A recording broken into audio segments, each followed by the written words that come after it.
Hello friends, आप सभी का स्वागत करता हूं मेरे चैनल रेवेन्यू गुरु में।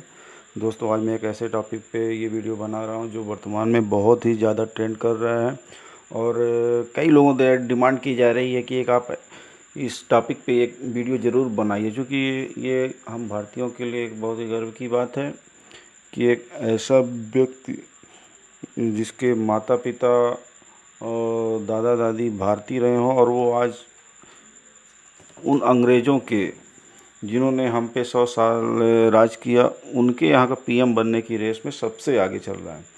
तो ये बहुत ज़रूरी हो जाता है कि हम इस उनके संबंध में बताएं, आपको जानकारी दें कि उन्होंने कैसे स्ट्रगल किया, क्या अपने जीवन में क्या किया है और एक भारतीय कैसे इस पद की रेस में सबसे आज आगे है। तो ऋषि सुनक वो व्यक्ति हैं जो आज यूके के पीएम बनने के रेस में सबसे आगे चल रहे हैं। तो इस वीडियो के माध्यम से मैं आपको बताऊंगा ऋषि सुनक से जुड़ी हुई कुछ महत्वपूर्ण जानकारी उनके जीवन से संबंधित, ताकि आपको उनके एक जीवनी के बारे में छोटा सा मैं फ्लैश दिखा सकूं कि इन्होंने जीवन में क्या संघर्ष किया और कैसे इस पद की रेस में सबसे आगे पहुंचे, क्या उनकी योग्यताएं हैं जिसके कारण वो इस पद में पहुंचे हैं। तो दोस्तों, वीडियो शुरू करने से पहले मैं आप लोगों से कहना चाहता हूं कि अगर आप लोगों ने मेरे चैनल को सब्सक्राइब नहीं किया है तो प्लीज़ सब्सक्राइब कर लीजिए और बेल आइकन की घंटी को दबा दीजिए, ताकि मेरे जो लेटेस्ट वीडियो हैं और वो आपको जानकारी उसके संबंध में प्राप्त होती रहे। तो आइए दोस्तों, शुरू करते हैं इस वीडियो को। तो दोस्तों, सबसे पहले मैं बताना चाहूँगा कि आखिर ऋषि सुनक हैं कौन और क्यों इस समय ये इतने ज़्यादा डिमांड में हैं। तो दोस्तों, सबसे पहले इनके परिचय ये कि इनके जो दादा दादी थे वो अविभाजित भारत, जब भारत का बंटवारा नहीं हुआ था तो उसके पंजाब प्रांत में इन्होंने जन्म लिया था। उसके बाद ये यहाँ से पूर्वी अफ्रीका में चले गए थे, फिर वहाँ से यूके में शिफ्ट हो गए। और ऋषि सुनक के पिता का नाम डॉक्टर यशवीर था, जो वहाँ पे मेडिकल की प्रैक्टिस किया करते थे, और इनकी माँ यशोदा, जो उन्होंने मेडिकल स्टोर खोल के रखा था वहाँ। तो इस तरह की ये जीवन यापन उनके माता पिता दोनों संघर्ष के से करते थे। उन्होंने अपने बेटे ऋषि को सोचा कि क्यों न इसे एक अच्छी शिक्षा दी जाए ताकि ये देश का नाम रोशन करे। ऋषि सुनक का जन्म इंग्लैंड में, उनके माता पिता जब वहाँ रहते थे तो इंग्लैंड में हुआ था, जिसके कारण उन्हें वहाँ की नागरिकता मिली थी और आज वो वहाँ के निवासी हैं। ऋषि सुनक का जन्म 12 मई 1980 को यूके के साउथहैम्पटन में हुआ था। इनकी शुरुआती पढ़ाई भी इन्होंने यहीं से साउथहैम्पटन से ही की थी। उसके बाद ये ऑक्सफोर्ड यूनिवर्सिटी से राजनीति विज्ञान, दर्शन शास्त्र, अर्थशास्त्र में इन्होंने फर्स्ट क्लास में डिग्री प्राप्त की। उसके बाद ये कैलिफोर्निया के स्टैनफोर्ड यूनिवर्सिटी से इन्होंने एमबीए किया वर्ष 2006 में, और इसी एमबीए के दौरान ही इनकी मुलाकात इंडिया के बिजनेस टाइकून इन्फोसिस के चेयरमैन बिजनेस टाइकून नारायण मूर्ति की बेटी अक्षता मूर्ति से हुई थी। नारायण मूर्ति इंडिया के इन्फोसिस के चेयरमैन हैं, जो एक बहुत बड़ी सॉफ्टवेयर कंपनी है।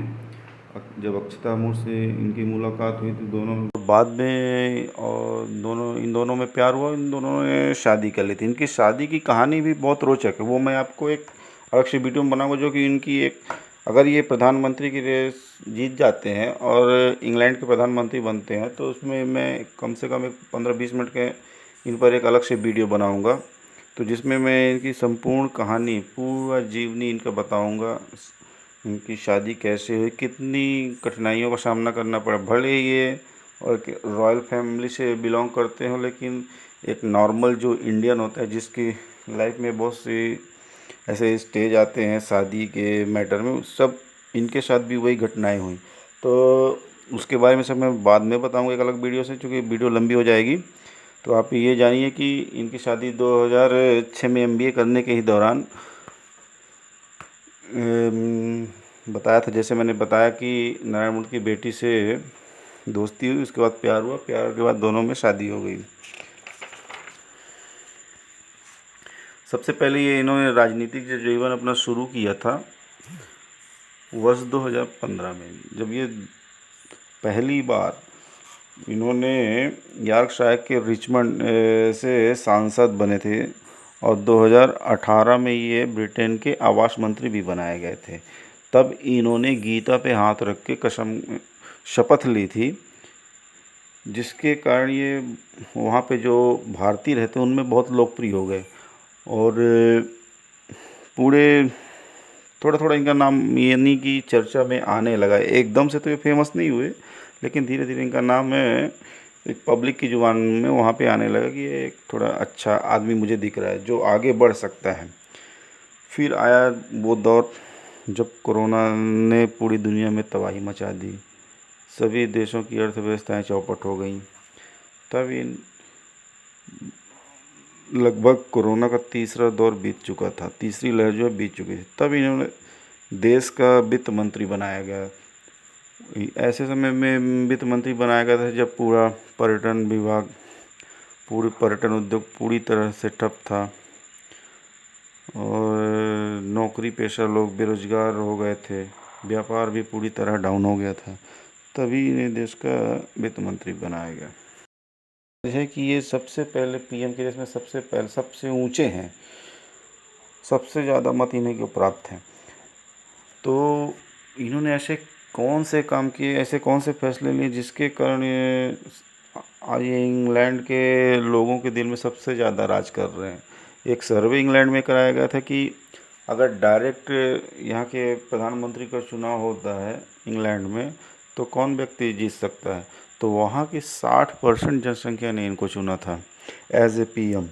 तो आप समझ सकते हैं कि मोदी जी जो है वो इंडिया में 45% लोगों की पसंद है और ये इंग्लैंड में 60% वोटिंग इनको प्राप्त हुई थी। तो आप समझ जाइए कितने लोकप्रिय हैं। कोरोना काल के द्वारा इनके जो फैसले लिए गए थे वो बहुत ही बेहतरीन और लोगों के हित के फैसले थे, जिसके कारण इनकी लोकप्रियता लोगों में और ज़्यादा बढ़ गई। इन्होंने जो कोरोना काल का जो मैनेजमेंट किया, इन्होंने सबसे पहले काम किया था कि होटल इंडस्ट्री जो पूरी तरह तबाह हो गई थी कोरोना के कारण, इन्होंने 15,000 करोड़ का राहत पैकेज होटल इंडस्ट्री को दिया, जिसके कारण टूरिज्म में भी बढ़ावा मिला और जो ये इस फील्ड से संबंधित लोग थे उनसे रोज़गार भी मिला। उनकी जॉब में जो जाने बच्चों की कसिनो वगैरह का वहाँ बहुत ज़्यादा ट्रेंड है, तो इसलिए होटल इंडस्ट्री में उन्होंने एक बूस्टर डोज दिया था, जिसके कारण होटल इंडस्ट्री में एक नई सफलताएं इंग्लैंड के को प्राप्त हुई। उसके बाद इन्होंने कर्मचारियों और व्यापारियों, प्रत्येक कर्मचारी और व्यापारी को 2-2 लाख रुपए का नगद आर्थिक सहायता दी थी, जिसके कारण पूरे देश में इनकी एक लहर चली कि बहुत ही बेहतरीन काम कर रहे हैं। हमने देखा कई देशों के लोग 1,000-2,000 बांट करके, लेकिन हर उस कर्मचारी और व्यापारी को नहीं मिल पा रहा था। 1-2 हज़ार रुपये दे के अपना पल्ला झाड़ लेते थे, लेकिन उन्होंने सरकारी फंड से 2-2 लाख रुपए की त्वरित सहायता की थी लोगों की। इसके आगे की जानकारी के लिए आप हमारे पार्ट 2 की वीडियो को देखिएगा, जिसमें मैं इसके आगे की कहानी उन्होंने और क्या काम किए हैं जिसके कारण वो काफ़ी प्रसिद्ध हो गए थे इंग्लैंड में। तो आपने इस वीडियो को लाइक किया उसके लिए धन्यवाद। आप हमारे चैनल पर बने रहें। 1-2 दिन के अंदर जो दूसरी वीडियो आएगी उसमें आप देखेंगे कि उन्होंने और क्या काम किए हैं जिसके कारण वो इतने प्रसिद्ध हैं।